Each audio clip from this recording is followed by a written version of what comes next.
Então, eu tava pensando outro dia sobre traição, sobre como é muito comum, infelizmente, as pessoas enganarem, traírem umas às outras, ah, mentirem, né? Isso, seja numa amizade, seja com o chefe, seja na família. Mas eu queria falar principalmente aqui sobre traição de relacionamento mesmo, relacionamento amoroso, de casal. E eu fiquei pensando bastante sobre isso, assim, converso bastante com a minha esposa também. Um, e numa conversa, num diálogo com amigos que também são budistas, a gente, enfim, também nesse papo, a gente chegou, né, a caramba, verdade, como que isso não tá, né? Por que não? Enfim, refletindo, calma, vou chegar lá. Refletindo sobre a cultura que a gente cresceu e nasceu. No casal, uma é japonesa e o outro é brasileiro. Não, mentira, não foi essa história. Não foram com eles que eu tava conversando, não. Os dois eram brasileiros também. Enfim, a gente tava nesse papo. E aí a gente, pois é, mas isso é muito comum numa sociedade cristã, né?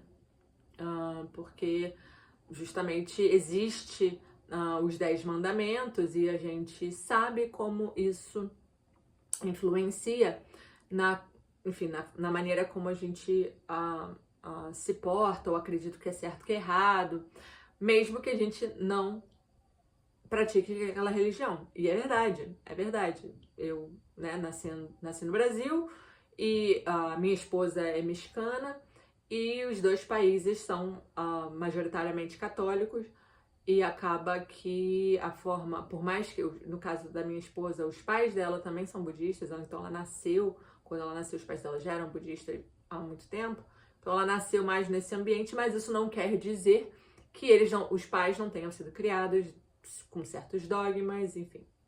Enfim, e a conclusão que a gente estava tendo nesse papo era a seguinte: nós achamos que isso é errado, principalmente por conta da religião católica, né? Que nós crescemos. Porque existem os 10 mandamentos e tal. Aí eu falei, caramba, é verdade. É verdade.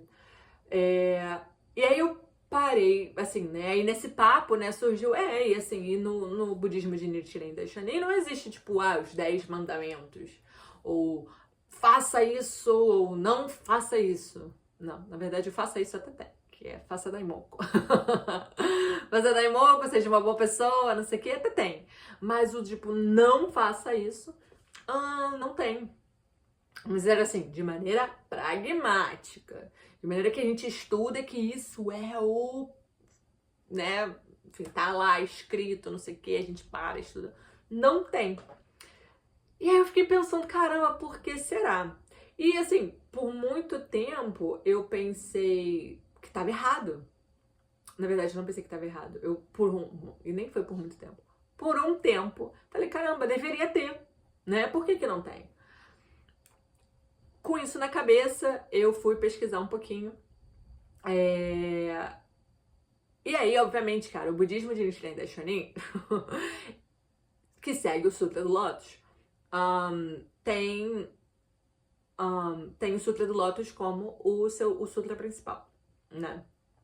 E ele é muito pragmático, é muito certo do que tem que ser feito, né? Tanto no sutra, que é a propagação em si, que é crer no sutra e propagá-lo, e com o Nichiren Daishonin é justamente como que é a maneira que a gente faz para atingir a iluminação, que é observar nossa própria mente diante do Gohonzon, enfim, isso é outro papo. Mas não tem, né, o que eu achava por alguns minutos que deveria ter.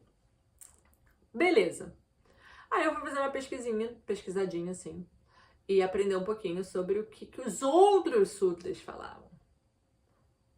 E é óbvio que tem várias menções, né? Eu achava que não. Eu falava, caraca, não tem nada sobre isso, é só sobre, sei lá, desapego, né? Ignorante a beça da minha parte, né? Ignorante de não saber, né? Muito ignorante de desconhecer e assumir alguma coisa, que alguma coisa era certa ou errada.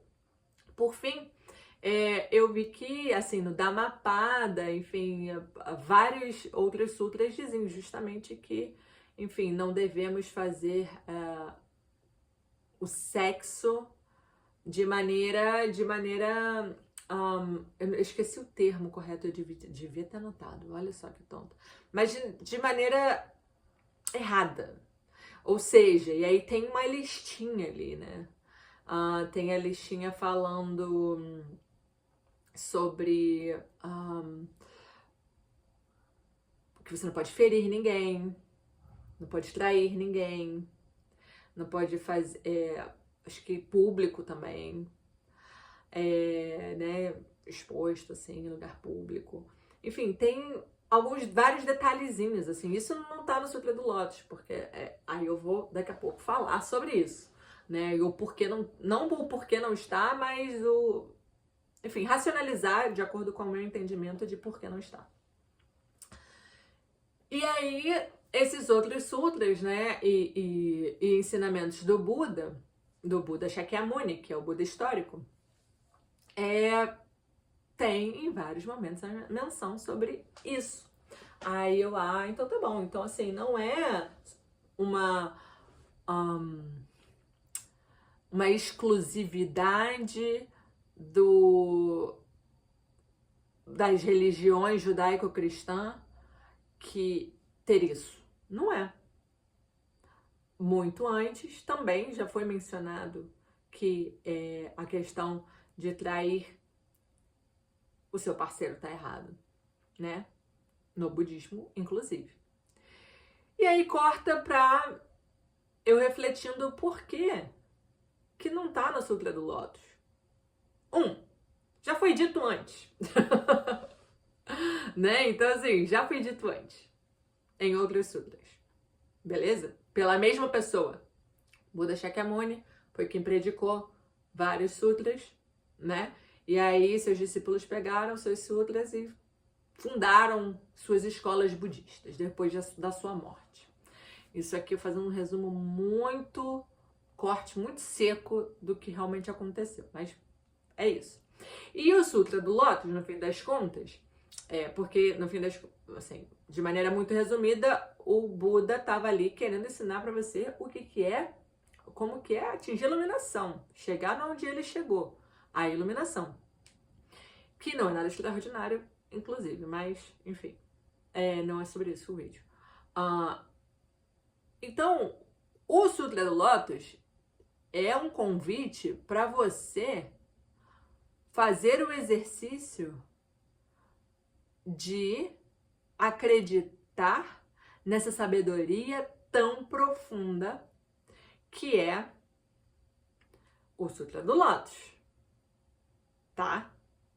Ou seja, que todas as pessoas podem atingir a iluminação, que a iluminação ela não é tão difícil de chegar, mas é difícil de compreender e de acreditar. Enfim, várias coisinhas que estão ali. E porque não é sobre trair ou não trair? Porque quando a gente atinge a iluminação, quando a gente está no caminho da iluminação, tudo que é certo e que é errado passa a ser muito claro.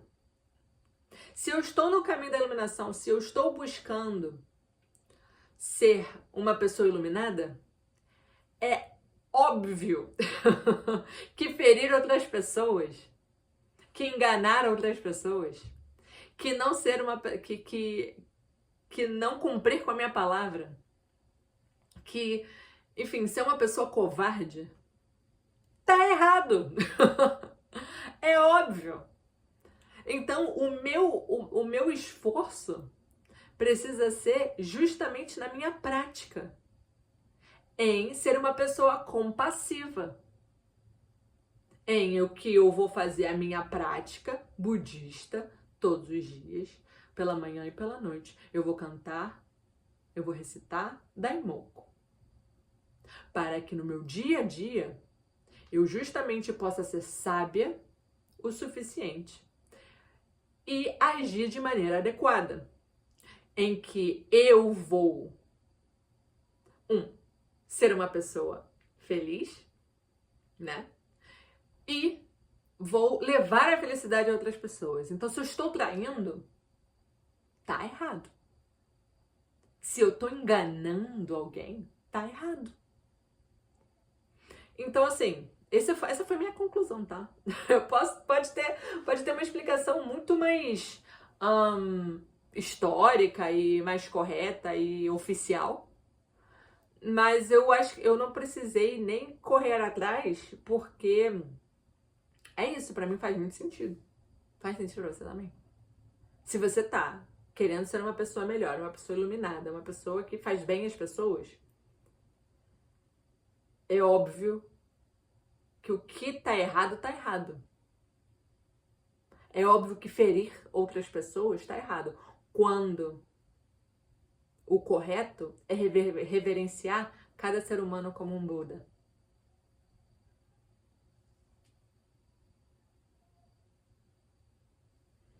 Pra mim parece óbvio. É isso. É isso. Eu só queria compartilhar isso porque isso ficou na minha cabeça. Eu falei, caramba, eu preciso botar pra fora. Botar pra fora. Então, assim, traição tá errado. Agora, já sobre o ponto de vista de tá bom, mas e eu traí? E aí? O que acontece? Acontece o seguinte. No budismo de Nichiren Daishonin, no Sutra do Lótus, o mais importante é o dia de hoje. O mais importante é o daqui pra frente. Então, se você agora está sendo uma pessoa que trai, que engana, que mente, hoje é um bom dia para decidir fazer diferente. Hoje é um bom dia para decidir que nunca mais você vai ser essa pessoa. Aí você decide. E aí daqui a 3 dias você vai e dá um vacilo. Seja ele qual for. Aí de novo você vai renovar a sua decisão. E o que faz as coisas ficarem mais fáceis não é então todos os dias eu vou fazer. Não, porque aí você tá sendo um babaca, né? De, não, então eu vou decidir de novo. Não. Porque aí você não tá se esforçando de verdade e no fim das contas, no final da sua vida, você vai ter um grande arrependimento de não ter seguido um caminho decente para a sua própria vida, ter feito bem às pessoas, ter cumprido com essa palavra, enfim. No fim das contas, não vai poder cantar vitória no final da vida. Porém, se você já tiver justamente com a intenção de envelhecer, de passar a vida absorvendo, crescendo espiritualmente, apesar dos vários desvios e tropeços que você possa dar na vida, é importante retomar, né, com coragem e retomar a linha e com coragem mais uma vez determinar que você não vai cometer aquilo que você se arrepende, né? E que você vai reverenciar todas as pessoas como um Buda. O que ajuda, facilita, é a recitação do Nam-myoho Renge Kyo. Parece mágica, mas não é. Nada mais é você se conectando com... Porque você já está conectado, né? Mas é como se você estivesse abrindo seus olhos para o universo e para a imensidão que é e para o que é a benevolência e a compaixão por todos os seres humanos, né? Então, quando essa sabedoria acaba caindo, né? A gotinha de areia, né? O grãozinho de areia acaba caindo no seu potinho da mente com mais tempo, né? Que a recitação do Daimoku vai te dando, à medida que você também vai estudando para aprender sobre, a coisa vai facilitando, porque você vai acabar que com o tempo, antes mesmo de você cometer a traição, ou seja lá o que for, você vai conseguir meio que se dar conta de que não tá legal, de que você não deveria. E é isso. E é isso. Por isso que é tão maravilhoso praticar esse budismo. Porque o que importa é daqui pra frente. O que importa é o esforço que eu faço e a decisão diária que eu tomo de ser uma pessoa melhor. Bem, é isso. Se você gostou desse conteúdo, compartilha, dá like, se inscreve no canal para poder receber mais conteúdo como esse. Um beijo e tchau!